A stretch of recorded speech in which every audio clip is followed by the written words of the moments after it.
Good evening, ladies and gentlemen. My name is Asad Lalji. Welcome to the next live session of Avid Online. And for those who are joining us for the first time, a special welcome to you. Please refer to the chat box for more information on Avid Learning and our platform.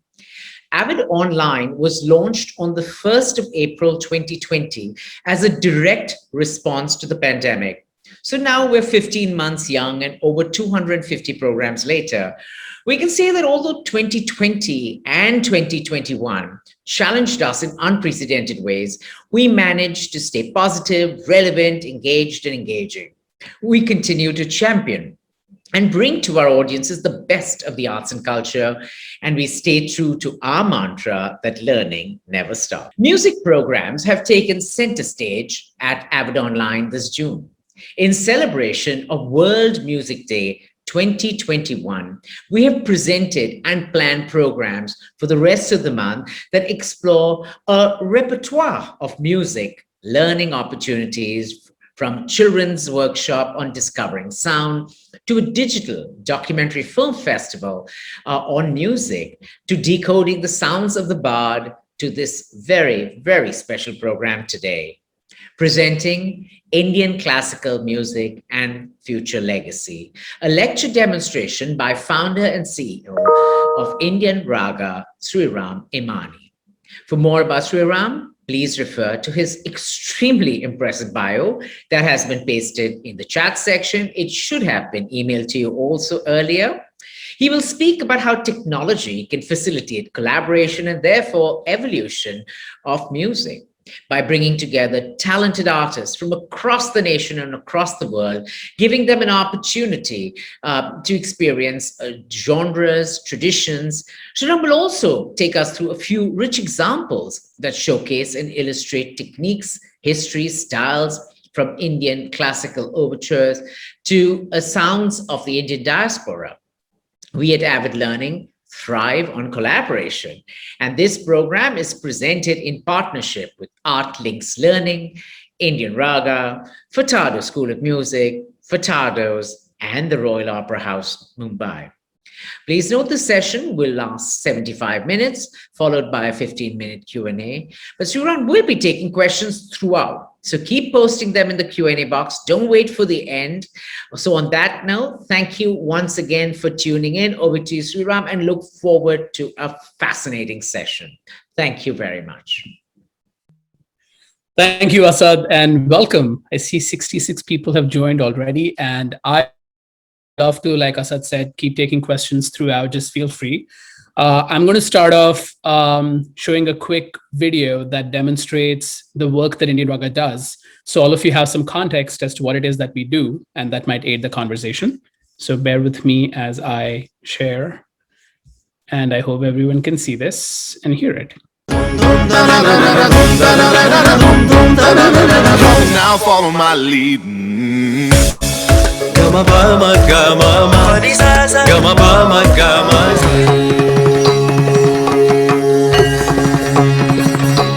Namah Shivaya.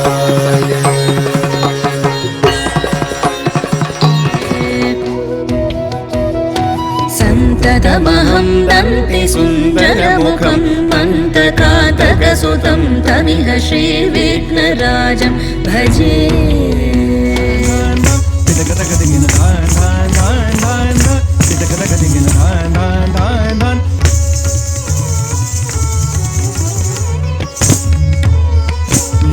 Marini baba mani baba sani nidhi Mama baba nini dim baba nini nidhi Risagari tagadim dhimi dagadari gidadi Bagadimi tagadari matopiyasena nalada Tirkum nalapave Padalathir kudi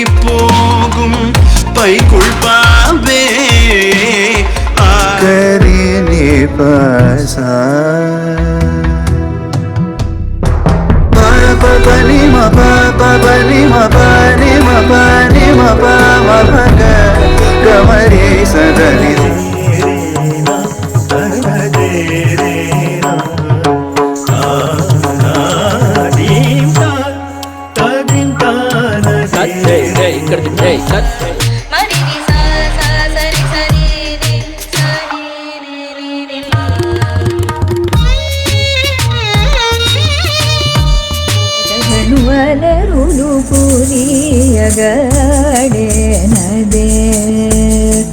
Tala Tala ಕೂಲೋ ಕೂಲ Nala ಮೇಲ್ಮ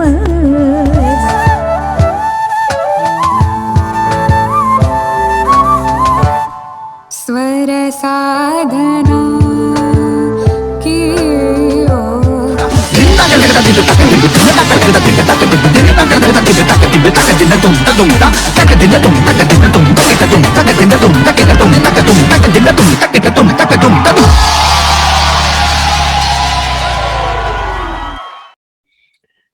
All right, so that was a quick intro to some of the work that we do. I hope everyone can see and hear me fine.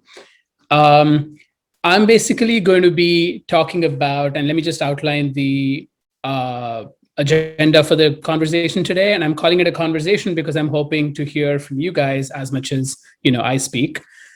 First of all, classical, what's on the menu? What do we mean by that? What is it that we're trying to preserve or protect? Secondly, how does our present determine the future of classical? Because that's what it is. Today's work is going to be the past of tomorrow. How might classical evolve in a global context? How can classical thrive in a digital world? And finally, Q&A in a more dedicated fashion. So since we have these four related, but yet, slightly different segments, if you guys want to have questions that you want to add in, please do feel free as we go through. And I'm going to try my best to address them as we go along. If it is something that I'm going to be speaking about anyway, then I'll probably keep it for later, just in the interest of time. So let's get started, right? So the first thing, classical, what's on the menu? So when we say classical music, we tend to think about just one big body of work that we think has been coming through the ages. And definitely that's the most interesting and amazing part of classical music, that is there for the long term. It's something that we've had as a legacy for generations. But one must remember to think about it in terms of two components. And before I jump into the details of that, the analogy I'd like to give is about painting. So because it's something that you can hold in your hands. So you have a painting that was done by maybe your mom, and you want to preserve that painting as a memory. And then you also have the technique that your mom taught you how to paint. And that's the technique that you have as part of you. Now you preserve the painting for the love and joy of it and to see how you do excellent work like that. But you have to apply the technique and create paintings of your own if it has to survive in future. And that's going to be the central element of, it's definitely the central element of what IndianRaga does, but it's going to be the central point that I'm trying to make, that classical art forms have repertoire that has been given to us, from the past, but also technique that we and this current generation have to learn how to apply to preserve for the future. So a quick example would be compositions by the great maestros, specific choreographies that someone in the past has done. That forms part of repertoire. You can document it, you learn how to repeat it as part of the learning process. But you should not forget that the ultimate goal is then to learn the technique. So for the compositions, you learn the raga, the grammar, and how to sing it or how to play it. And from the choreographies, you learn how adavus or mudras and the elements of dance come together to create a choreography. And then you go on to apply that. And so creating new work is as important as preserving past work. And we see this across the world in all forms of classical music and dance, that there is an element of respecting, preserving the past, but you have to think about what you can create as part of this generation and future generation, for the future. Now, the classical arts have always evolved. This is not a new conversation about whether it has to evolve or not. So right off the bat, I want to basically clarify, I always get this question, how do maestros react to your work at IndianRaga? And the truth is they love what we do. They might have some differences on how we do it, some of them, but fundamentally, we all agree that things have to keep evolving. And examples of that include how the violin was adapted to Carnatic music, I mean, if you really think about the original form of Carnatic music, it did not have the violin. At some point, someone introduced it from another culture. Similarly, adapting Martha Graham-inspired movement to Bharatanatyam. This art form was not always just in its present state. What you see today is something that has influences from other cultures. Dhrupad, not converting, like Hindustani classical music presentations evolving from pure Dhrupad to Khayal Gaiki. And that's something that was part of an evolution that happened at a certain point. And then, of course, on the technological front, microphone and audio recording technology. Those of you who might read, about biographies of great maestros or historical elements would know what a backlash there was in the classical music community when the microphone came up, and the idea that this artificial instrument is going to project my voice, and that's not, what I want to do. Audio recording, they're going to steal my music, and it's not going to be something that's going to be authentic. All of these conversations have always happened. And I think in many ways they're healthy to have, and they form an essential part of the evolution of these art forms. Now, the important thing to think about for those of you who are thinking of the present to future, you can learn some really important lessons from the past to the present, and how some of these iconic landmark moments, and there's many more of them in Hindustani Carnatic music, in classical dance, what is it that made these successful steps versus, I'm sure there were many other innovators who were trying a lot of things, but they probably did not, last. And power structures, who controls, what should be done, and socio-political trends, what are people saying? And we are going through some really strong socio-political trends right now ourselves. And so for each of these to last, these power structures and socio-political trends played a really important role.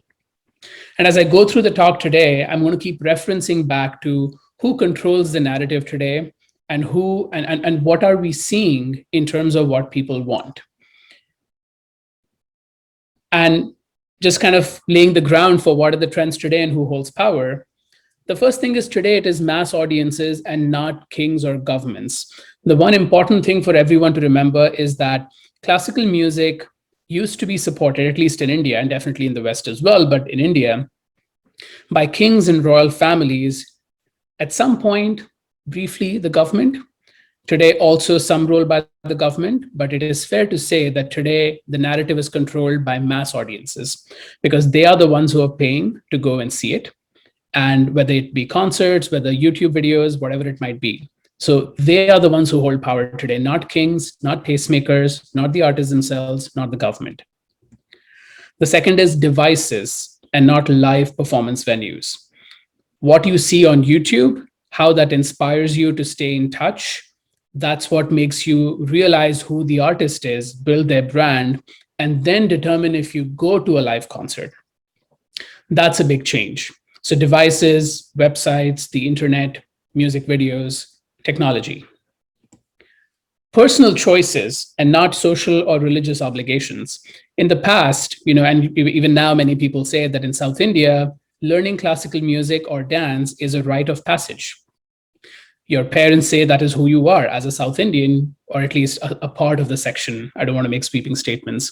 It was an obligation to some degree, or something that everyone does. Or the local temple offered these concerts that everyone watched as part of the whole temple going process. And that doesn't really hold true anymore. The trends today are about personal choices. Do you enjoy this form of music? Did you enjoy learning it, or do you enjoy learning it? And that determines, whether you see it or you even care about it. So the classical arts in India originated more in a socialist context, where it was part of an obligation, the king was supporting it, and no one had to worry about how many people come to my concert, right? But today, it's more capitalist. India is more capitalist today. And so money speaks. And you can sustain these art forms through nonprofit organizations, and all of them who are doing a great job. But really, it gets much better if you're able to form a model that is self-sustainable. So that's the trend and power structure conversation that we all definitely need to have. So that was the first segment on, just laying out the context for what are we trying to preserve? What are some of the factors that influence that? If I don't see any questions yet, but if there are any, I'd be happy to take a few right now before I move ahead, but I can always address them as we go. The next segment is going to be about how does our present, hence, determine the future of classical? So if the power structures and the trends are changing, then how do we leverage what's happening today to ensure that this legacy survives in the future?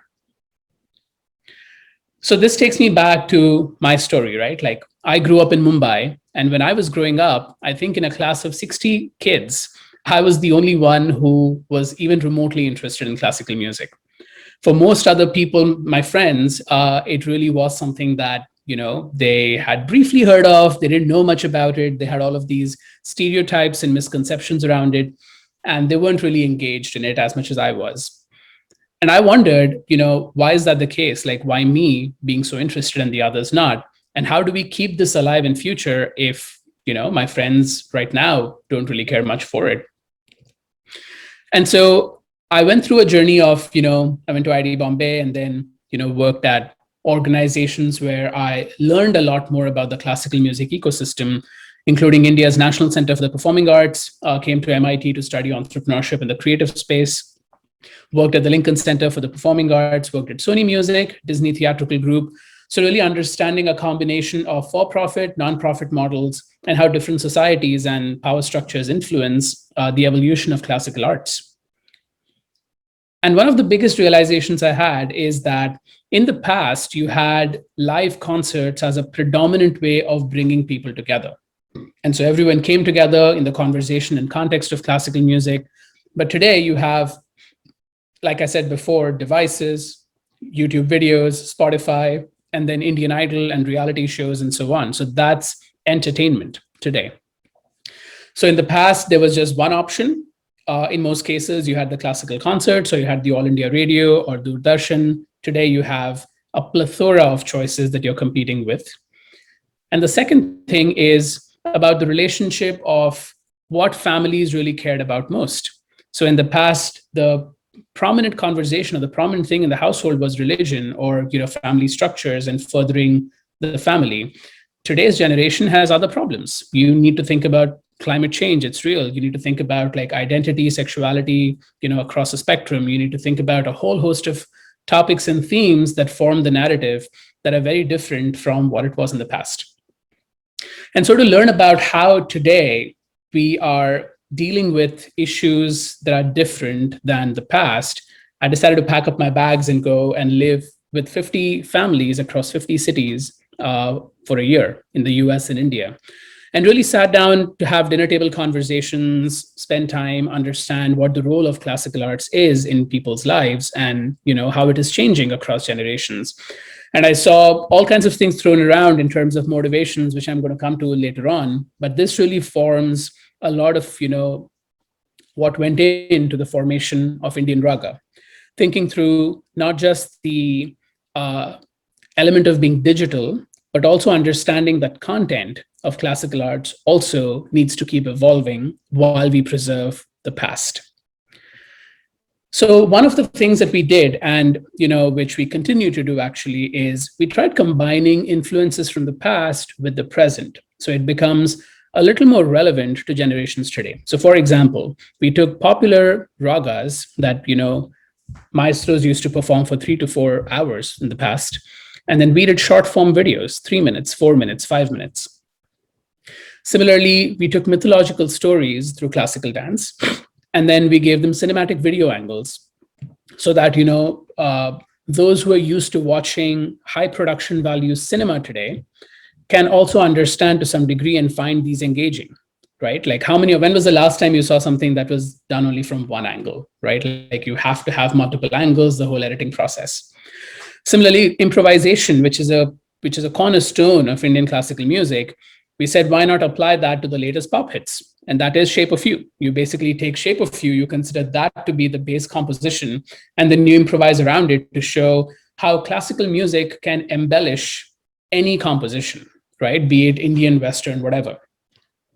We took like pure Nritya's footwork and technique in classical dance, and we applied that to high energy dance-offs. You see all these bhangra videos and hip hop videos and all of them, and you can have high energy, beautiful footwork and dancing in the classical arts as well.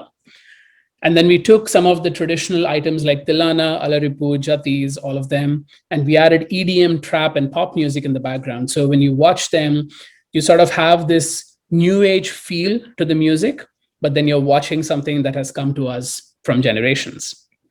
And finally, the art of abhinaya, or storytelling, which is, again, a very fundamental part of our classical dance forms. Instead of only doing mythological stories, we adapted that to social themes that are relevant today. And in fact, this Sunday, we're going to be releasing a piece that showcases the reaction of a patient who has been given a lung cancer diagnosis. And so the reaction of the patient, their spouse, and the doctor, showcased through abhinaya in Bharatanatyam. And this is done with students of Harvard Medical School. And there is a new form of medicine called narrative medicine, where you showcase stories to help people reconcile with their diagnosis. And that's going to release this Sunday evening. So that's the way we are trying to combine what we have as legacy, but make it relevant and apply to what we have today.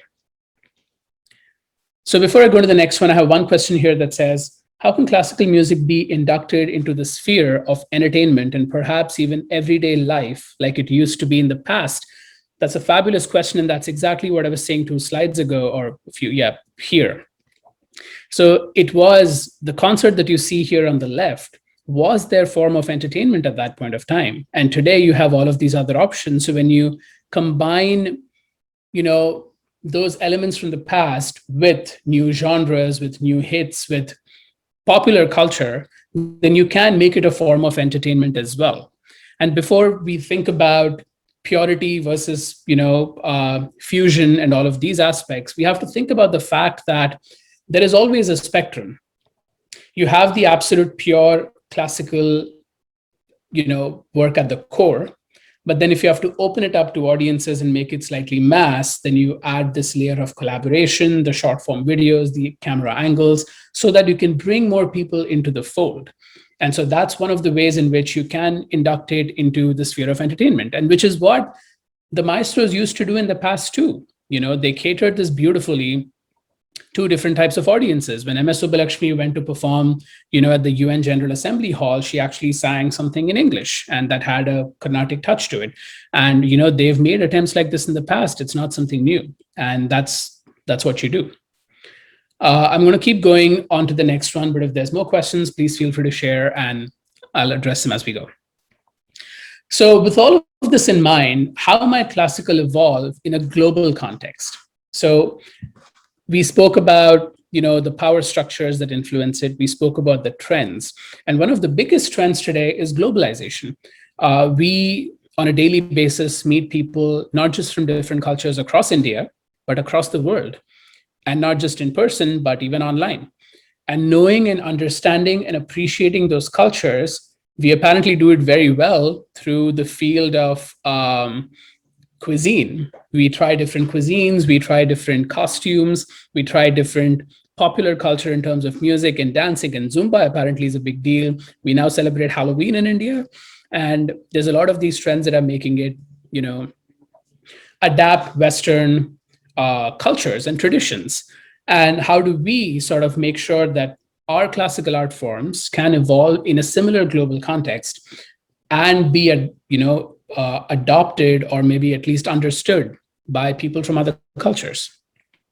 So that's going to be the focus for this segment.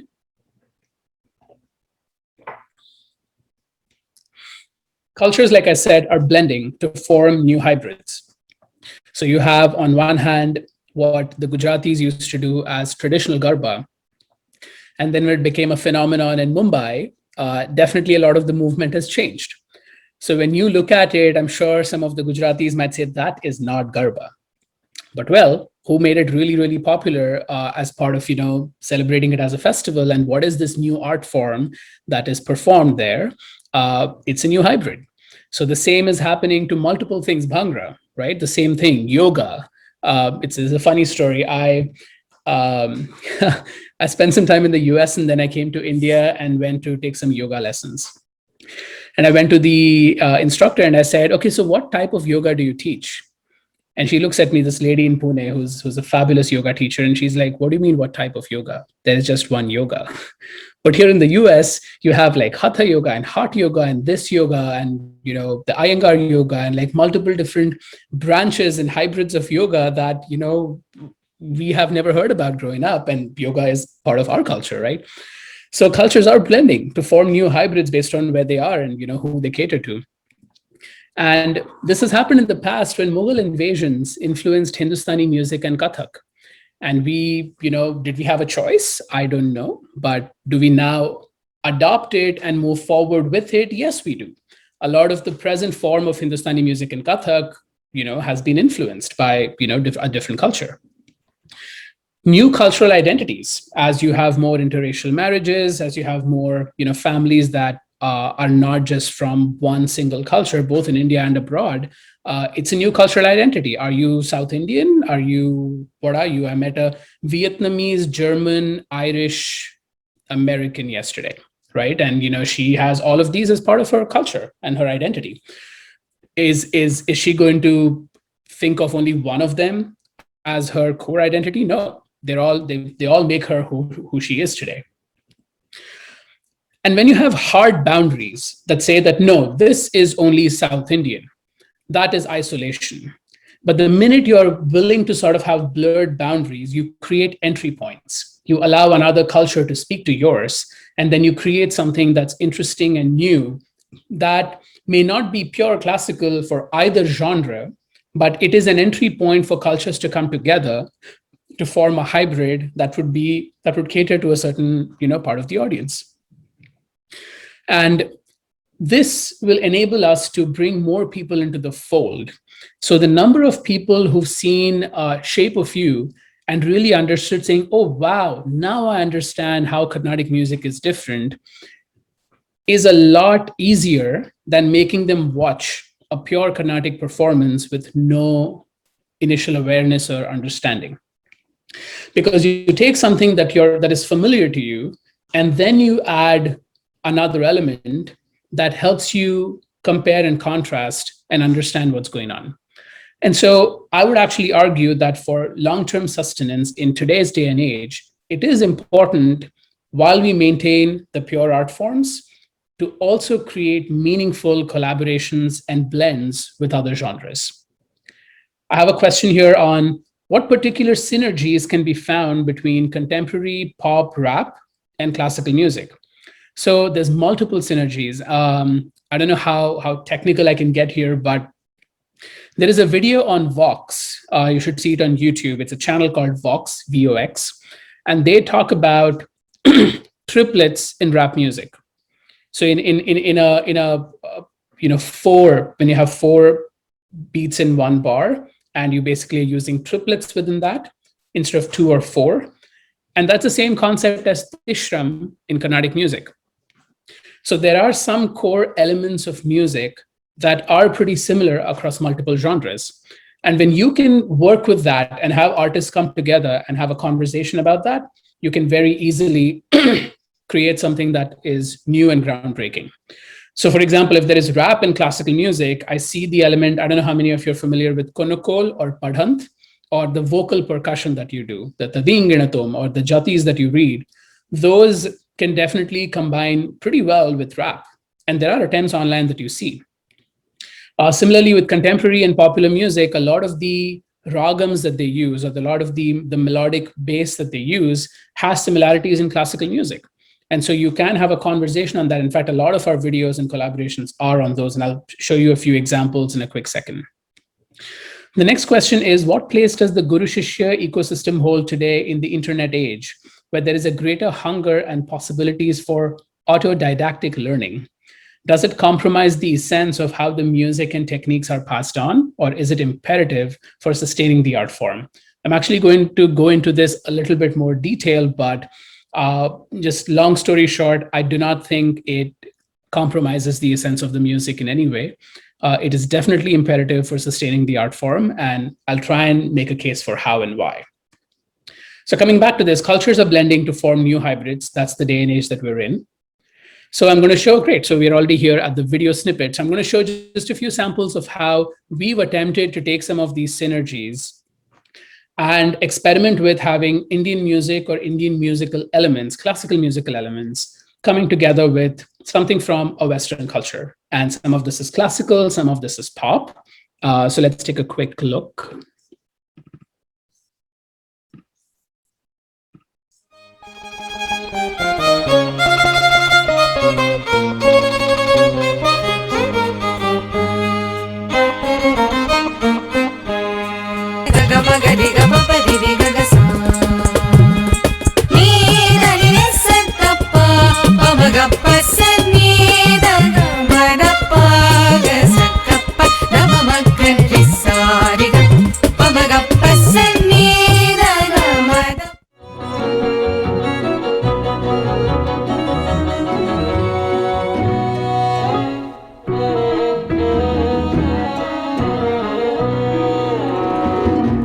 Sadhu Janadara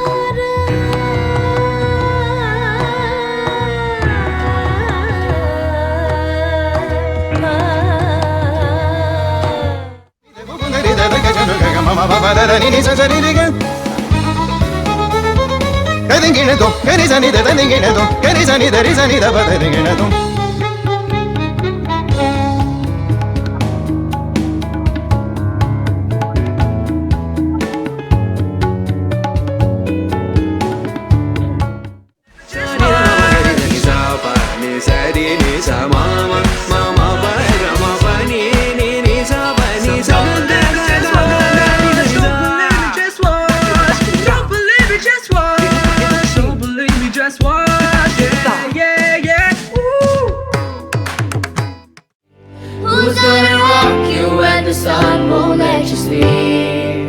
Who's waking up to drive you home when you're drunk and all alone? Who's gonna walk you through the dark side of the morning? It ain't me, Samaga, it is Samaga, God is Samaga, it is Samaga, it is Samaga. So hopefully that gives a sense for how you can bring some of them together. Now, obviously, I'm not claiming all of these experiments are, extremely popular or, the best way to do it, but we've got to start somewhere. And I think a lot of people really enjoyed many of these and understood something about each other's cultures, right? And I think that's the whole point of living in a global world today.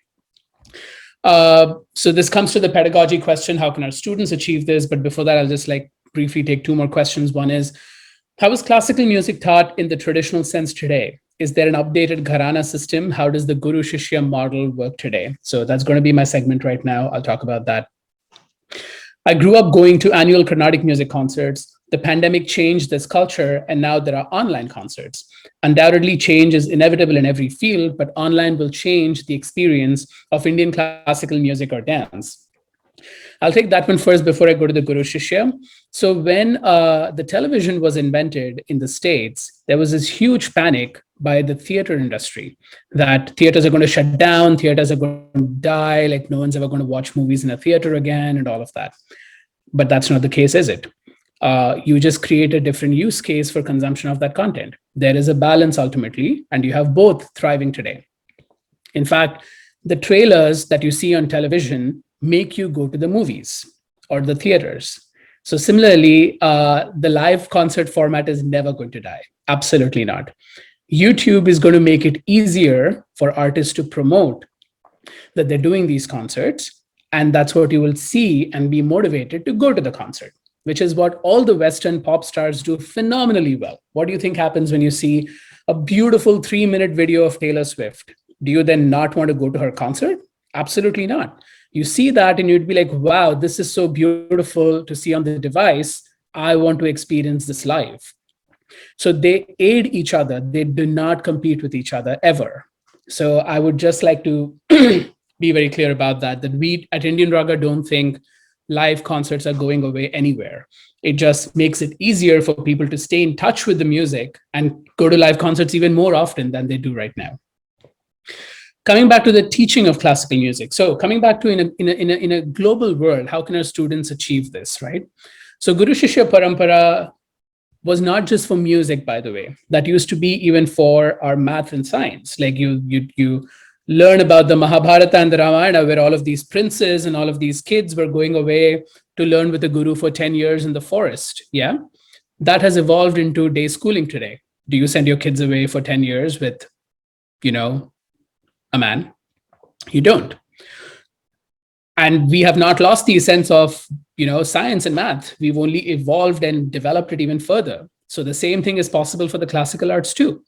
The Guru Shishya Parampara is great. And if you can do it, fantastic. But that's the whole point of evolving into modern day with technology, that you can bring in elements of that and make it still as efficient. And so that's what classical arts education must match trends in edtech today. And I'll show you in a minute how. After school assignments are a very important part of regular training that reinforce concepts in a student's head. But in classical music and dance, you see how the teacher says, yes, please practice and come for next class. How many kids practice? No one does, because they just don't have the motivation. They don't have the beautiful, videos or animations or worksheets that sort of are making it fun to do those. You don't have someone who enforces that. You don't need A grade in classical music to get a job. So that's why you don't do it. But if you can make a way to do after school assignments, that's a great way. Showcase opportunities. In math and science, you have all of these inter-school competitions, you have these certification programs, you have these things where you can demonstrate what you've learned. The same thing in music and dance as well. And many teachers actually do this. Showcase opportunities, many teachers do offer this through annual showcases and all of that. But we can do more now with YouTube. And similarly, the use of tech. So I think including all of these into the learning ecosystem can definitely make it a lot more modern and relevant to kids today. And finally, catering to different motivations. Someone mentioned to me yesterday that the point of education, math, science, all of that is enlightenment. If you really look at it, or learning the liberal arts is to motivate your thinking. But is that how everyone thinks about education today? No. The first question is, do I get a job? And so there are different motivations for people to learn anything. And for classical arts, thankfully, we have many. So I started with college apps. That doesn't mean that's the most important one. But yes, many kids today at IndianRaga, like a whole bunch of kids who are learning right now, one of their primary motivations is to showcase a strong profile to Ivy League colleges. Spirituality. There's many people who believe that the classical art forms help you sort of be more in touch with your inner self and, get in touch with who you are. And that is beautiful too. Many a times that happens later on in life. Thirdly, as a hobby, just for fun. Like, why not? Why does it all have to be so serious and like so agenda driven?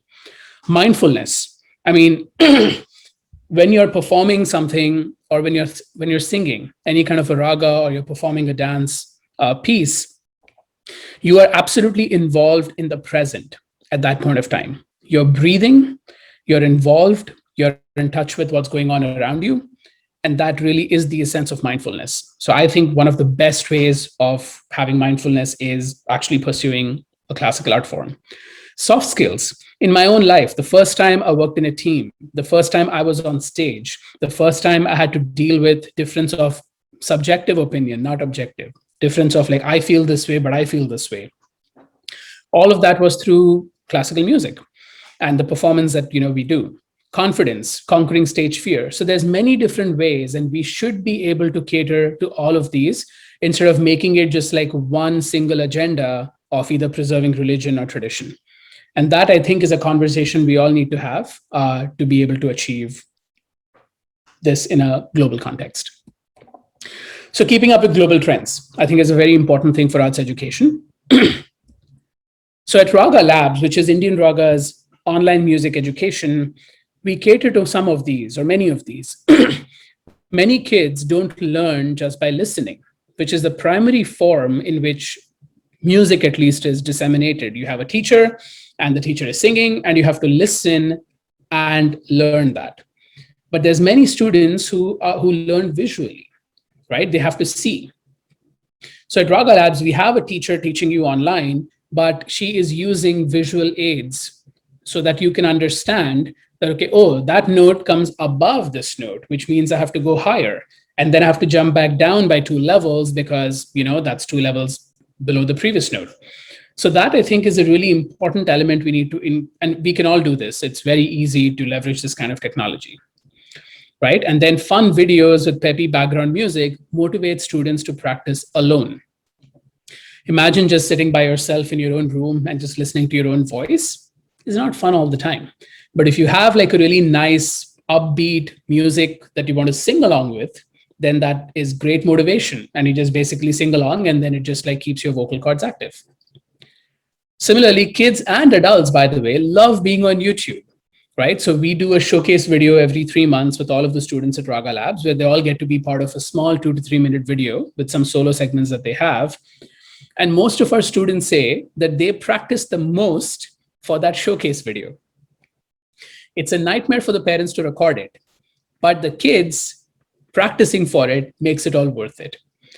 And by doing simple things like this, I think you can basically build, a much more engaged body of students that, think all of this is just like what they're learning outside. It's not some esoteric, exotic thing that they have to run off to. And the future is going to be digital first. And this term, there's multiple interpretations to it, but there are already students and kids who have started typing before they've been writing.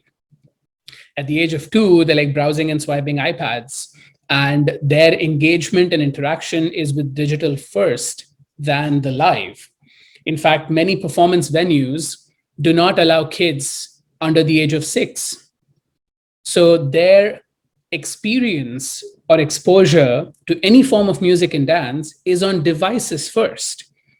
And we've designed it that way. So, hello, like that is what it has been for a while now, and it is going to continue to be. And so are we prepared for what that means for learning and performance of Indian classical music and dance? And that's going to be the segue into my next segment on how can classical thrive in a digital world. And before that, I'll have 2 more questions. The first one is, I remember the times in the 90s when the Dover Lane Music Concert in Kolkata used to be so popular. So many maestros of Indian classical music and Western musicians used to come and collaborate. But now the Dover Lane Music Conference is not as much popular as it used to be. Do you think it's because now with technology platforms like YouTube, Spotify, etc., it has lost a bit of popularity? It's a very interesting question. I don't think technology is to blame for that. There are venues and conferences and festivals that have leveraged technology to become even more popular. So especially in the West, I can definitely talk about Lincoln Center and how they've started creating a lot of work for getting the youth to come in, students to come in, and so on. The NCP is doing that right now, the National Center for the Performing Arts. The Chennai Sabhas have either been forced to or have decided to start adopting YouTube and platforms a lot more for what they do. And I think those venues have seen an uptick in attendance. They have kept the conversation alive, and they see more and more people coming to them. I don't know much. I've heard of the Dover Lane Music Conference, obviously. I can't comment on whether they continue to be popular or not and what the reason for that is. But I definitely think technology only aids the festivals and venues. It does not take away from them. That's a huge misconception. I think one which is entirely incorrect. The second question is, can classical music express and spark conversations around concerns like climate change, #MeToo, gender identity issues, youth activism? How? Oh, wow, I should have done a video snippet on, we produced the first ever piece on a transgender person's story through Bharatanatyam. We also did a piece on a daughter coming out to her mother through a Bharatanatyam video. And then we've done at least 3 pieces on the #MeToo situation. And then we've done one, like I said, the lung cancer diagnosis and so on. And we do a lot of these videos in general. So classical dance can definitely do a lot of that. About classical music, yes. If we can write lyrics and create compositions, which is why the importance of new work. Your question, my answer is that is exactly why we need to keep creating new work. And if you keep on saying, no, we only have to preserve the older compositions, you're never going to get to this task of creating new work. And that's one of the things we've been trying really hard in classical music, because we learn and we teach how to sing and play. We often don't teach how to compose. If you think about the Western art forms, most of them call themselves singer-songwriters, right? So they're also writing about their experiences, they're writing lyrics, they're writing new music. In our case, we teach how to sing something. So we replicate, or we might create melodies, but we don't write as much. And so it's important to kind of introduce songwriting into the classical pedagogy. And by the way, the way songs were written, or the compositions, the bandishes or the kritis, were based on some absolutely fabulous principles of, prose and how the lines flowed, and, the rhyming and the meter and all of them.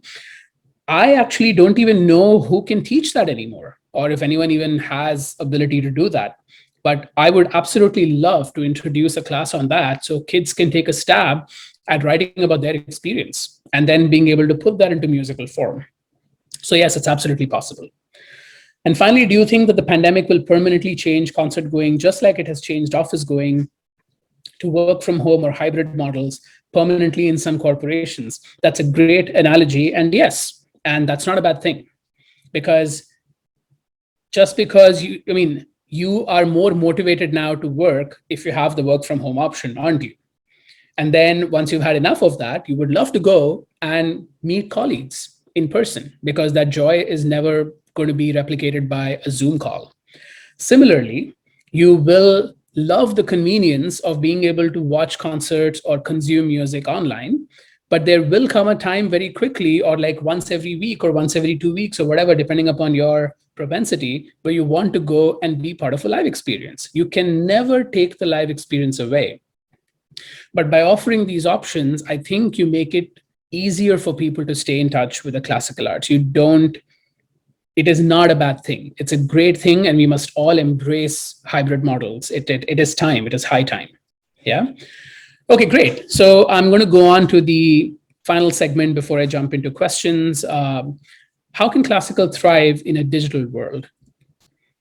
I'd like to take a minute or a few seconds for you guys to think about this number, 72, and just let that sink into your mind. If you're wondering what that is, I'll come to it in a second. So 72 years worth of content. So think about that, 72 years. If you just spend 72 years of your life watching content, that's it, just watching videos. That is the amount of content that's being uploaded to YouTube every day. The number is probably even higher now. This I've taken from like some months ago. So that is the amount of content that's going up on YouTube every day. And so hence, who are you competing with? When you put up a video out there, your competition is not other classical dancers or musicians. Your competition is with Stephen Colbert. Your competition is with Netflix. Your competition is with the news. So people have limited time, but the amount of entertainment or videos that they can consume are unlimited. You can spend the rest of your life only watching videos, and you'll not even get to like 0.1%. So you have to understand that you're operating in a space of way too much supply, and you have to be able to stand out, right? It is a need of the hour. It is not about being commercial or anything. You have to stand out. Most arts performances in classical music and dance in India are curated and designed for a live audience. They're designed for the live stage. When we teach our dancers and musicians to perform, it's about the kacheri format. It's about the margam. All of those are what you perform on stage to a live audience. And the one big difference there is, in a live concert, the audience has committed to watching you for 2 hours. So they have come in with the expectation that for the next hour, 2 hours, 3 hours, I am going to hopefully dedicate full attention to them and watch. So you can get away with slowly starting and building it up. Yeah, you can start off with the musician starting a small little thing, and then you build up the mood and you do all of that, and that's fantastic. On YouTube or other digital platforms, this is how you're consuming content.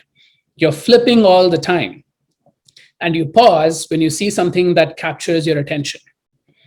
right? So if the content is compelling enough to make you stop and watch, the first 5 seconds of that content determine whether they're going to watch it or not, right? And so that's the big difference between live and digital. And you have to think of different strategies for how you create content for that. So if you simply take a video of a live concert and put that online, in most cases, and you probably would have seen this, you will not get anywhere close to even half the viewership. And that's why curating and creating for the digital format is really important. And social media is its own discipline now, right? So you have to make people want to search you. You have to build a brand online. So just for IndianRaga, the single search term that generates most of our viewership is people searching for IndianRaga. And so they automatically come to us using that and not by us putting ads and boosting the posts. Similarly, compared to the past, today, you cannot restrict the use of digital content. There are millions of people across the world that are using IndianRaga videos and choreographing to them, posting YouTube videos, doing live performances. I do not have the ability, the time, the money, and honestly, the patience to go after all of them.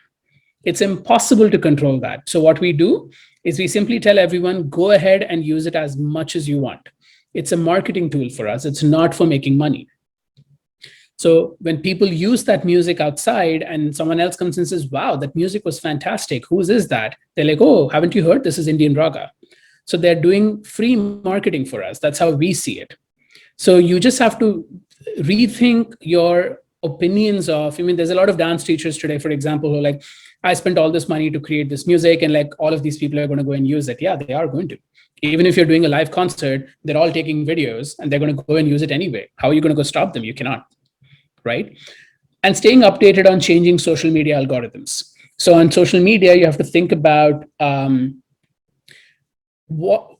YouTube and Facebook are rewarding you, in the sense that previously YouTube used to say you have to do short form videos, right? So because if you put out a 2-minute video versus a 20-minute video, in most cases, people are just going to watch around 2 to 3 minutes. So the algorithm thinks, oh, they watch 2 minutes. So for the first video, they saw 100% of it. But for the second video, they only saw 10% of it. So the algorithm was designed to say, oh, which means that second video is not that exciting because people only saw 10%. But the reality is people saw both for the same time. And so hence your 2-minute video would start getting more and more popular. They've changed that since, and now it's about how much time, total people are watching. So now long form videos are okay too. So we've been navigating that entire thing and following the journey along with them. Sometimes I think I'm an employee of YouTube and Facebook, and that's clearly what it looks like today. But you have to stay updated on these algorithms because organic is the way to go. You cannot keep putting money for people to watch all of these. You have to do it interestingly enough and leverage the search engine optimization, the way you use titles, the way you use the thumbnails, and all of that to make your video stand out amongst this whole element of chaos and crowd. And that takes time. It's not something that you're going to get like instantly. So you have to do some trial and error to be able to get that. But I have a lot of questions coming in. So I'll take questions in a quick second. So going back, you're competing with tons of content out there. You have to learn to curate specifically for the digital platform and use the tools that social media provides you, the thumbnails, the titles, the SEO, and so on to make it stand out. And so that's what we do at IndianRaga, where we think about unique content, which is step number 1. Uniqueness in terms of something, the way it is filmed, the costumes, the setting, the choice of music, the type of dancers, the genres that come together. And then you bring social media tools to power that unique content to, do well on social media. And then you have collaborations to start cross-pollinating audiences.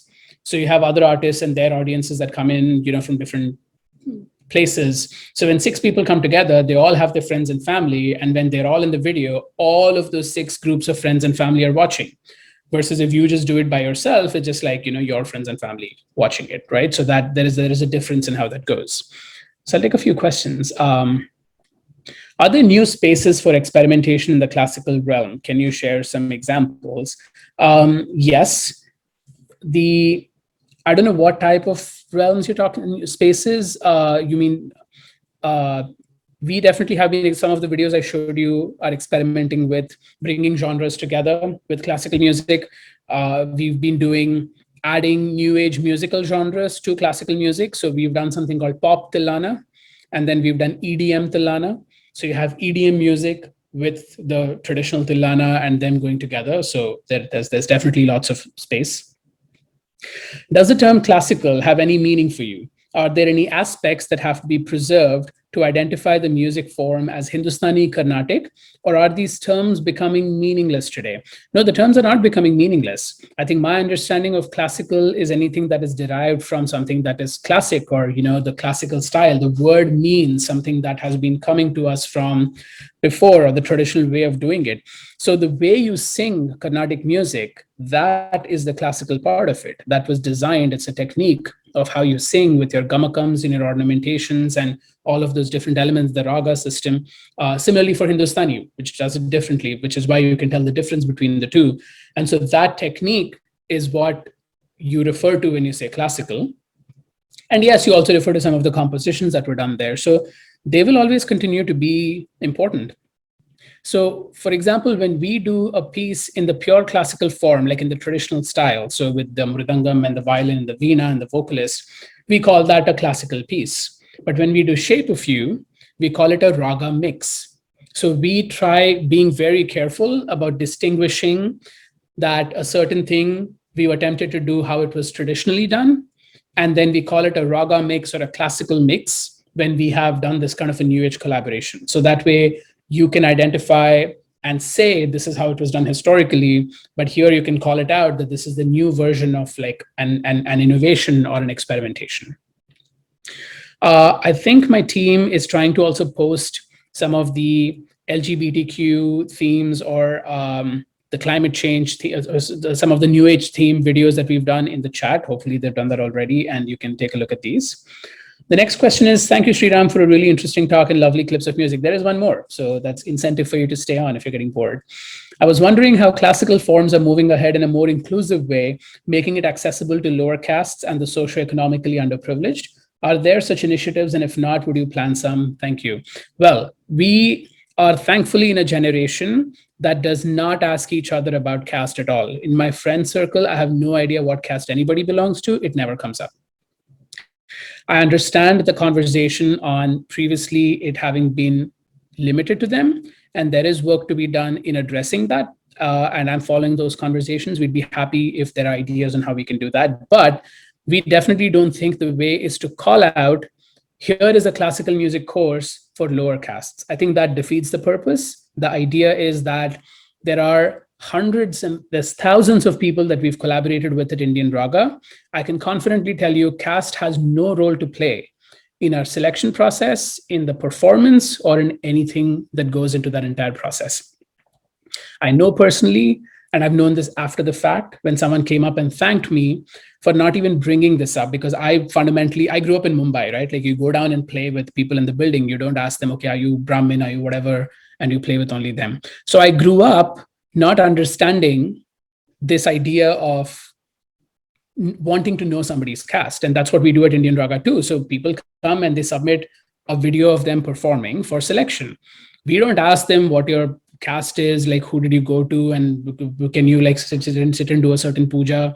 It doesn't matter to us. So we've had people from all castes come in and have no idea of who the other caste, who the other members are, what caste they belong to, collaborating. I think that's the best way that we can at least do and make sure that caste does not become an issue at all. So that's what we do. But if there's something else that you'd like to propose, that'd be all ears. How can the classical arts be used as a building block to create shared experiences and tell contemporary stories? So some of the examples that my team is posting would be an example of that, where you use the elements of classical music, the mudras, the style of music, the technique, the dance forms and the dance jatis, for example, and you tell contemporary stories. And that's exactly what they've been posting. How does engaging with issues of the day build the integrity of an art form and bridge generations? So engaging with issues, so classical music used to be a form of social narrative. So you would come to a concert to spend some time, just like any good performance art does, thinking and introspecting about issues that are relevant to society today. And you don't always have to take a side, but it is about presenting the story or the perspective or the narrative of someone who's affected by that. And so that is what classical art, which is why we do, again, the example, these are all questions that are coming to the examples we are posting right now. You show what a transgender person goes through the classical art form. And the number of people who've commented, if you want to go and look at the comments on the YouTube video, who belong to that community and who've been moved by it and who are happy that the classical art form recognizes their existence and their perspective, is the integrity of the art form that we'd like to build. And bridging generations is like, yes, because there are people who now will say, sure, Bharatanatyam evolved at a time when caste system was prevalent and when everything was, gender, like, male or female and whatever. But today it is talking about transgenders. And so hence, they find it relevant to then, to what they're talking about. So that's the way you can do that. Would you avoid referring to your style of presentation as a fusion performance, and why? Fusion is just a term that has been battered heavily and bruised, and there is no one single definition. This is very similar to, I think one of the leading artists once, a reporter in an interview said, oh, so you're a Bollywood actress. And she said, no, sorry, I'm not a Bollywood actress. I'm a film actress. Because, the term can mean multiple things, unfortunately, in some cases, good and bad. And so you just don't want to get stuck in that, because that is not the point of the conversation. So I don't think the point here is whether we do fusion or not. The point is we collaborate and we bring genres together. And that's the only reason why we don't call ourselves fusion, and probably would avoid doing so. I started learning Carnatic music when I was 50 to appreciate music better. Do you have any courses for people like me? Yeah, absolutely. I think, I don't know, I always get this question, by the way. There is either people asking us if they can perform with us or if they can. For every project at IndianRaga, there are 4 age groups: 12 and under, 13 to 21, 21 to 34, and 35 and above. For learning, there's only 2. There is kids that are 12 and under, and adults that are 13 and above. And we have students who are 50, 55, and so on, who are learning from us. I don't know why that has ever been a barrier to anybody. I'd be very surprised if there is. You can definitely join any of our courses. Is learning music proportional to high investment, or is it a myth? I would turn that question back and ask you about education. With the rise of IB schools in India, do you think learning basic life skills or learning your basic subjects is proportional to high investment? Like, can you only learn if you go to the IB schools, or can you also learn otherwise? It's the same thing here. You invest the time, resources, and money. Obviously, you're going to learn more because you are dedicating a lot more resources and effort toward it. But with the rise of like YouTube, where you have, I can confidently state, if you really want to learn Carnatic music for free, you can spend time on YouTube and absolutely do it. You just need the motivation and the time and the ability to do that. So no, it is a myth about it being proportional to high investment. You pay money for convenience. You pay money for a teacher to make that process easy for you and to structure the pathway. You pay money for someone to tell you where to go to find resources. That's what you pay money for the convenience. But if you want to do it for free on your own, you absolutely can. Last 2 before I move on to conclude my presentation. Even I grew up in Mumbai, where we never asked teacher about caste. However, I learned later. Oh, okay, this is a response. Okay, thank you, Sriram. Do you have any plans in the pipeline for music patriots to contribute to classical music through IndianRaga? Music patriots. I don't know. Did you mean music patrons? Then yes, you can absolutely donate to us, sponsor underprivileged kids through us to learn music, sponsor maestros, sponsor anyone. But if you mean music maestros to contribute, we've done collaborations with maestros as well. So yeah, absolutely. So I will take 5 more minutes max to conclude my presentation before I probably have Asad and Sadhna jump in. So moving on. So doing, this combination of uniqueness, social media collaborations, we basically, had the United Nations General Assembly invite us. I think we were the first, or one of the first Bharatnatyam troops to ever perform there. The World Government Summit in Dubai. We were flown in from the US to Dubai and put up in a fancy hotel, and all the artists, got to perform as an opening to Prime Minister Modi, only because that video that they did had gone viral on YouTube. That's it, nothing else. They had no idea who we are. We had no idea who they were. And we've reached through this 150 million views across 65 countries, collaborating with more than 5,000 artists across 60 cities. And we have some of the highest social media following today. How the IndianRaga model works, just so all of you know, because I'm seeing a bunch of questions on that. We teach, then we help you collaborate, and then we give you performance opportunities. You can join at any step. For the learning, we have Raga Labs, where you can learn online. You learn both classical and how to apply that to a popular song. You get certified. You can do competitions as a way of keeping up with your practice. And you learn to collaborate through Raga Jam and Raga Fellowship, where you meet people from across the world who are talented and trained, and you collaborate with them. And then you get performance opportunities like the one where, you like the United Nations and all of these. But to get performance opportunities, you have to collaborate with us first. You have to be part of the fellowship. All right, this is my final video snippet for today. So it's a reward for whoever stayed back. This is a snippet that shows how we have been able to bring artists from different continents together. So they have never met in person, and they've come together through WhatsApp, Zoom, GarageBand, and iMovie, editing and putting everything together before doing the final recording, and worked with us to create these. So let's take a quick look at that before we go into the final concluding segment.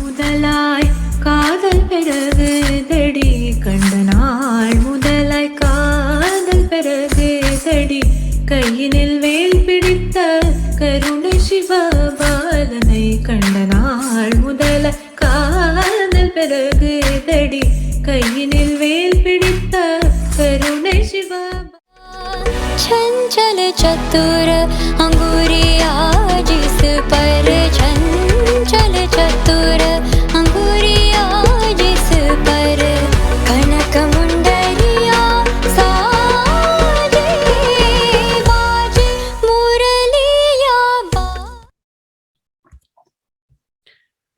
So that's the element of classical going digital and thriving in that world. Oh, great. So that brings me to the Q&A. I am going to invite Asad and Sadhana to come in as I take the two more questions, Asad, before I have you guys join in. One is the late Dr. Balamurali Krishna Garu once told that through his music therapy, he can cure health problems. Is IndianRaga coming up any soothing music to these corona recovery patients? So we are in the process of building a playlist, and watch out for it very soon. I have my team here to remind me to put that out sooner than we planned. But yes, we absolutely do. And the final thing is, I think that's what we have for now. But I hope that was good. Asad, Sadhana. Thank you so much, Sriram. It's such a wonderful presentation. And, I wanted a little more. I'm rather greedy. But, what I will do is I invite Sadhana, and she obviously does some wonderful work in the whole education space, to make a few comments, and then we can just have a little chat and see where this goes. If that's all right, absolutely. Sadhana? Absolutely. Foremost, congratulations, Sriram. Kudos to you, the team at IndianRaga, to the students, to the performers. More power, more creative force. I see the body of work increasing month on month, week on week, year on year. So cheers to that. So thank you so much. Yeah, so one observation, this is really in line of the questions that came in. I think Mhm. one of, correct me if I'm on the same page as you. Asad and the audience, the classical arts have always had a very, while the words are different in their meaning, but there's a tendency to look at unity and uniformity in the same page. Whereas, so initiatives, efforts like what Indian Raga do is they say unity is a composite whole. Yet they say that uniformity need not be there for it to be classical. That's the beauty of the work that I think the way classical music and education has evolved. So that's the observation, and that's something that I think you've striven for it organically at a subterranean level, and that really comes across. So, cheers to that. I have Thank you. just yeah. So, in your presentation, there's an area of interest which, while I've heard about the new initiatives, climate change, and was very touched with what you're doing with Harvard Medical. To actually show a person with lung cancer to find that pain and voices in a contemporary context in a world which is so isolated as we are dealing with the Mhm. pandemic. So great to that effort. What is the difference, Sriram, in the diaspora voices? Does geography, does rootedness, as we are moving into the digital world, so are there similarities in the diaspora voices? How much does geography play a role in, say, a ragam, understanding of a raga in California, of a raga understanding in Chennai? Are there similarities? If so, yes. And what are the differences? There's definitely tremendous similarities. And I would even go to say that a huge portion of the Indian diaspora in the States, the way they learn the music, they prefer the absolute pure classical form compared to even many of the people in India. So this is true of any, we used to learn this in French as well, that the language that is spoken, the French that is spoken in mainland France is kind of evolving. But some of that language that is being spoken in the Francophone nations, the French-speaking nations, is the more purer form. So I won't say the music in the diaspora is more pure or anything like that, but their desire to learn and stay with tradition is definitely very, very high. Geography does play a role because I think the same issues do not affect everyone equally. But I think that's the beauty of India as a country and culture, where you have, just to your point on unity and uniformity, with all of these experiences and all of the different ways of pursuing Hinduism, for example, or any of the religions in India, they all can fall under the gamut of classical music and classical expression, but just have different shades and experiences to them. So I think that the geography does play a role in terms of how many people want to collaborate. Some geographies are more like, I want to just do more solo work and more collaborative work. Some of them talk more in the US about issues. The Me Too movement affected the US first. And so our fellows in the US wanted to do the Me Too pieces here much sooner. But then by the time I went to India after, the Indian fellows wanted to do it as well. So technology and digital media are bringing these, are reducing the time cycles of this lag, but it definitely still matters like where you are. So geography does play a role. Just two quick observations. One is just a clarification. You said, most performing arts centers don't allow kids in unless they're 6+. The Royal Opera House allows them in at any age. Just remember that one. Nice. I mean, you have to start them young and watch them grow, right? I agree. I'm just thinking about, Indian Raga. See, Sriram, I knew you when you were at the NCPA. I knew you when you were at MIT. I came and spoke. In fact, Sonjoy, me, Arun, we all came and had a lovely session with you. I knew you when you were at the Lincoln Center. I came and saw you out there. And it's wonderful to see how you've grown and how you created this platform. And, now, I mean, if you look at, post April 2020, when even I started Avid Online. And, I keep telling people technology is not new. Zoom is not new. All these editing softwares are not new. They were not made for COVID or the lockdown. Collaboration is not new. People have been collaborating for years, but now people are doing what you've been doing always, essentially. You're digitizing, you're taking content, you're doing a mix of a hybrid between online and offline, which I frankly think is also going to be the future. Yep. Online is going nowhere. I mean, people are so comfortable sitting and watching us three chat, you in Boston, Sadhna in Bangalore, and me in lovely Lonavala, have this little conversation. They're not going to give that up that easily, but nothing can substitute, sitting in front of someone perform, or going to a museum and experiencing a piece of art. But that said, I mean, let's put, I love to put this whole COVID angle to things, not because, it's a shift in how we consume, how we produce, and the future. So, you've made a lot of wonderful productions to do with lung cancer, and you just mentioned at the end about COVID. But, I think the arts have this exponential, capacity of helping you heal and deal with situations. And so many artists across genres, not just the performing arts, came together and created pieces that help people make sense of that crazy time you all lived in, but we are still living in India, unfortunately. So what are your thoughts on that? And are you doing more pieces, more India centric, or are you still pursued as a global, global audience kind of a play? I mean, just in terms of numbers, our audience in India is much bigger because India just has way too many people. But that doesn't prevent anyone from. But I don't think that topics have to be India-centric for them to view it. And that's the beauty of it. Even if you do something that feels a little bit more relevant over here, it still gets the same response because everyone's watching and observing all the major trends that are happening globally. So, even before Me Too hit India, there was a lot of hue and cry about how it was happening. It was time to stop it.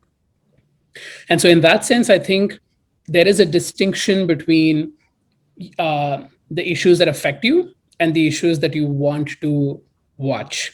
And to some degree, isn't that what makes all of us human? The ability to put ourselves in somebody else's shoes and imagine what they must be going through. And that's what the performing arts enable you to do.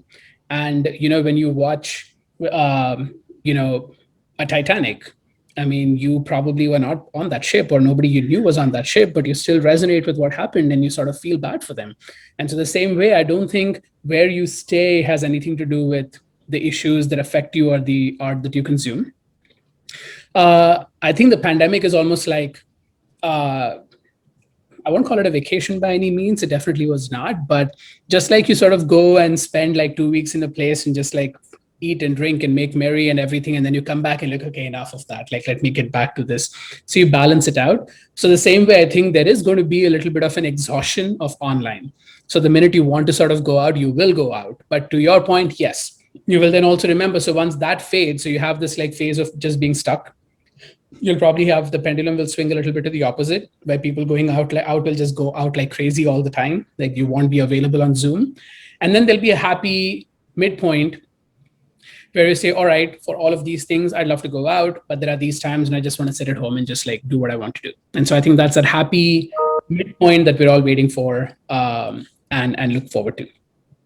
Just another quick thought, I also have spent a lot of time in the US like yourself, but before your time.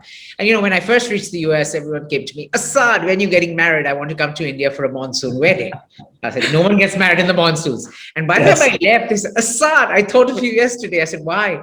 I want Slumdog Millionaire. Oh, there we go. Think of me. So, I dealt with all these stereotypes. And, I was in the US about, more than 20 years ago, actually 25 years ago, where India was not known, the Indian arts and culture was not known in the way it's known today. And there have been so many champions like yourselves, like filmmakers, who've put our traditional and what we represent out there in the common language, for people to consume. But do you still feel that there is this little stereotype that you're sometimes pigeonholed in, though you take that and you contemporize it, which is wonderful? Yeah. Well, so stereotypes do serve a purpose sometimes, in the sense that they give people comfort that, okay, I kind of understand what I'm dealing with. This is not alien.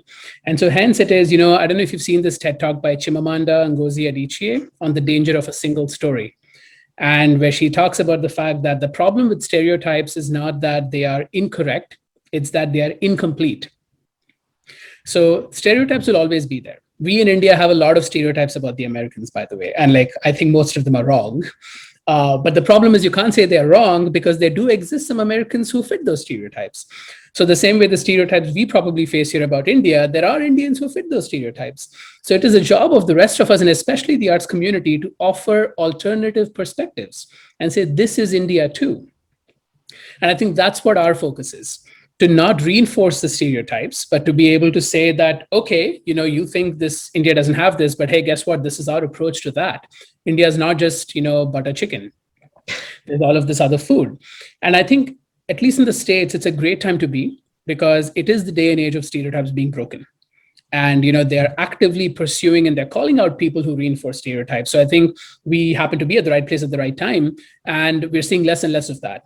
And I think the more we have Indian artists sort of do something that we in America are sort of dealing with, the more Americans here are like, oh, wow, that's interesting. Like you're seeing the same thing as me. Like we are alike in so many ways.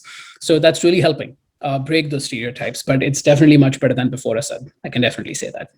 I can or maybe I'm just in a bubble living in Boston. So you also have Kamala right now, so that helps. We do. Yeah, we do. Yeah. Ada, any closing comments? I'm just intrigued. I loved Asad's, I should remember that the Royal Opera House has no age restrictions. Yeah. So as a segue to that, if I could just sort of get a glimpse from you on how the education path of IndianRaga has been during COVID. What has the production, has the artistic endeavors, have the students put together a set of videos and productions and artistic compositions, which you think are slightly different from, say, March 2020? Mm-hmm. Has the pandemic brought in a different part of the arts? Because just to lace that, there is data that has come to me because of being in education, which says that most of the students across sectors, across cities in India, have actually liked their art classes, have liked their music classes, because they have found themselves more engaged. So that's the reason. That's intrigued to ask you, how has your experience been? We used to do the IndianRaga Fellowship in the US about 3 or 4 times a year, or maybe 2 or 3 times a year before March 2020. During the pandemic, we've done 7. Yeah, so it just shot up like crazy because location is not a limitation. People can do a lot more from the comfort of their home. They don't have to spend a ton of money coming to one location and living in a hotel and all of those things. And you have the time to really be by yourself and process and create. And I think that is something we otherwise ignore. We're just running from pillar to post. And there's a lot of parents who take pride in like, oh, I drive my daughter here 1 hour and there to that class 1 hour and the third class when I'm like, do you know the toll it takes on that kid? Because there is no time to process anything. Summer vacations used to be breaks in India. And there is this research that says kids need to get bored for them to be creative. You cannot engage them so much all the time. My summer vacation, I had ample time to get bored. Yeah, we just go run around, fool around, play around, but everything was not agenda driven. I think in some ways the pandemic has enabled a little bit of that back again. And that exactly is a result of that you have the time to be able to just be by yourself and process and take stock of your life, be it a kid or an adult. And I cannot tell you the value of that. And that you can clearly see that in terms of more people have been engaged with us through the fellowship program to collaborate. In fact, multiple times over. There's been a lot. We launched our music education during the pandemic. And we've seen like hundreds of students start to sign up and do like a whole host of work on that. They are collaborating to create showcase videos and all of that we keep releasing on the Raga Labs channel. There's a lot more engaging questions that come from them, which are from a deeper place. So previously the questions from the collaborations would be less about the content itself, and more about just like, okay, what's the video camera I'm using? What's the location? What color costume should I wear? But now it's more about, okay, this is based on so-and-so story. Do you think we can blend this with some other story? Do you think there are similarities and parallels? So the introspection levels have definitely gone up, and I think that's a huge plus, and we should retain some of that. Just one last question before we wrap up. I know Sadhana and we have done so much work with FICCI, and we've done the Art Cities, Smart Cities Conference, and we keep working on that. And, the whole thing is, the arts education, which obviously Sadhana is a champion of, is, at what point would actually, you mentioned that a lot of kids are doing it to get up their GPAs, to make their college admissions look sexier. But at what point of time will they be thinking of it as viable career choices? Because, it's not just about, a vocation or a hobby. The arts are sustainable. It's a sustainable industry. And, I echo what Sadhana just mentioned about that research. I mean, my daughter loves her art class and her singing class. If I ask her among all the rest, and she wants to do that even in her vacations when she's bored, she says, Papa, sign me up for an art class. And she's only 8. So yeah. But vacation versus hobby. Well, I think so I'll probably have a slightly different take on this. I think whoever has this crazy drive from within that I just have to be an artist and I cannot be anything else, does end up taking it as a vocation, and they absolutely should. And the whole world and universe must come together to support them on that. But I would shy away. We are not there yet in terms of making it as lucrative as, say, a career in engineering and medicine in terms of stability. And the reason I say this is not because we are not able to support and provide for that, is because there is a built ecosystem. You study, you get good marks in class, you go to a good engineering institute, you then go to, I don't know, an IIT or like one of the engineering NITs or whatever else it is. You have people coming to campus to recruit you, and then you start off on the career. And a lot of people thrive on stability. Without that, they don't know what to do. We do not have that in the arts yet, right? So what happens is those who have the motivation to go out and hustle and be aggressive and be very type A about it and do all of that, they will succeed in those careers. But the ones who don't will probably fall by the wayside, and we don't know what to do to support them. So I think building institutions that support that element would be really critical. It's happening more and more now because Netflix and Amazon and everyone's investing like crazy amounts of money in producing lots of content. So we are getting there. But I think it's important to include these entrepreneurial skills for artists in their education ecosystem. Part of my motivation for starting IndianRaga was that, because you teach someone for 20, 25 years Hindustani classical music, and they're like, have you seen The Disciple? That movie is exactly about this, yes. Right? It's exactly this. Like, you teach them how to be the best at singing Hindustani classical music. The person has no idea how to market himself. How is that a career? A career, by definition, needs you to have a resume, needs you to think about like a progression. You have to think about this. And by saying, no, I am not commercial, great, then do it non-commercially.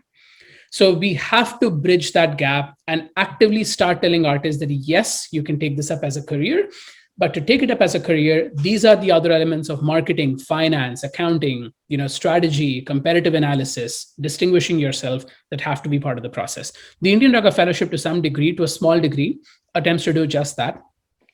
And many artists have indeed realized, where they came to us initially and they were like, no, Sriram, I will not compromise on my principles. I will only do the pure classical. I'm like, great, do it. No problem. We have no problem. Then don't come and ask me why I did not do well like Shape of You. There is a room for both. You have a Shape of You, which is your marketing, which brings people to your pure classical thing. Marketing, when you see the ads on TV, are never realistic. You never have like that same person, the Colgate, you use your toothbrush and your toothpaste and like your teeth are shining white and like, you can light up a whole street, never happens. but it plays a role. So that marketing, that shock value, is an essential component to marketing anything in the sciences and research in the arts, wherever. You have to have that mindset if you are pursuing to, plan to pursue it as a career. And I think that's... And they have you as a role model, which is... I was going to add, Asad, I can just see that the volume of work that he's single-handedly done for the arts and the artists. And so I think, Asad, that's a sign for another conference.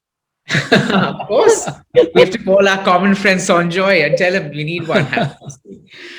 But thank Yeah, you. Thank you so much, Sriram. I mean, what an interesting presentation. And, congratulations on all that you have done. And, as I mentioned earlier, I've seen your progression and as you've grown. And I mean, obviously, and wish you all the best and lots of success. And I think he's going to be one of the bigger brand ambassadors for Brand India or Brand India culture to the rest of the world. And thank you to Sadhna. I mean, we always love talking to her, working with her. ArtLinks Learning is such a great platform, to IndianRaga for collaborating, for Tardos. They're another wonderful, wonderful institution. I mean, they just are so collaborative and so open to saying yes to anything we ask them for. To Anthony and Joseph and Tanuja. I mean, they've been just very helpful and supportive for all our music programs at Opera House, Avid, and obviously the Royal Opera House. But thank you to our participants for joining us tonight. As I said, we've got lots of very interesting programs celebrating music coming up. Do tune in for our virtual documentary film festival. It's called Lights, Camera, and Music, which is on the Royal Opera House YouTube. It's once a week, 4 movies. And our next live session is on the sounds of Shakespeare with Jonathan Jill Harris on the 24th of June. Check out our website for more information or just stalk us on social media. I mean, Sriram's presentation was also social media 101, not a 101, it was more like a 2.0 a presentation of what you should be doing and doing it right. Just that's an aside. But until next time, stay safe, stay healthy, and remember that learning never stops. Thank you very much and look forward to seeing you all soon in person at the Royal Opera House, hopefully. Thank you, guys. Have a good evening. Thank you very much. Yeah. Bye.